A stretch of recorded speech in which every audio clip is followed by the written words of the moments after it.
Rayalaseema lift irrigation project చుట్టూ జరుగుతున్న రాజకీయ రచ్చ కూటమి పార్టీల మధ్య ఉన్న అగాధాన్ని బయటపెడుతోందని విశ్లేషకులు భావిస్తున్నారు. తెలంగాణ అసెంబ్లీలో సీఎం రేవంత్ రెడ్డి చేసిన వ్యాఖ్యలు ఏపీ రాజకీయాల్లో చిచ్చురేపాయి. చంద్రబాబుతో మాట్లాడిన తర్వాతే రాయలసీమ ప్రాజెక్టు పనులు ఆగిపోయాయని ఆయన చెప్పడం, దానిని అస్త్రంగా చేసుకుని వైసీపీ విరుచుకుపడడం చకచకా జరిగిపోయాయి. జగన్మోహన్ రెడ్డి సైతం ప్రెస్ మీట్ పెట్టి చంద్రబాబుపై విమర్శలు గుప్పించారు. అయితే ఈ విమర్శల దాడిని తిప్పికొట్టడంలో తెలుగుదేశం పార్టీ మంత్రులు మినహా కూటమిలోని ఇతర భాగస్వామ్య పక్షాలు పెద్దగా స్పందించకపోవడం గమనార్హం. పవన్ కళ్యాణ్ తరచూ కూటమి ఐక్యత గురించి మాట్లాడుతుంటారు. చంద్రబాబుతో తనకు ఎలాంటి విభేదాలు లేవని పదే పదే చెబుతుంటారు.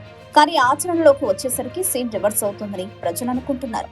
చంద్రబాబుపై విమర్శలు వస్తే జనసేన, బీజేపీ నేతలు తమకేం పట్టనట్టుగా వ్యవహరిస్తున్నారనే ఆరోపణలు వస్తున్నాయి. ఇది కేవలం టీడీపీ వ్యక్తిగత వ్యవహారం అన్నట్టుగా వారు దూరం పాటిస్తున్నారు. చంద్రబాబు మాత్రం కేబినెట్ భేటీల్లో పవన్ కళ్యాణ్ పైనో ఇతర మంత్రులపైనో విమర్శలు వస్తే అందరూ కలిసి తిప్పికొట్టాలని సూచిస్తుంటారు. కానీ బాబు విషయంలో మాత్రం ఆ ప్రతిస్పందన కనిపించడం లేదు.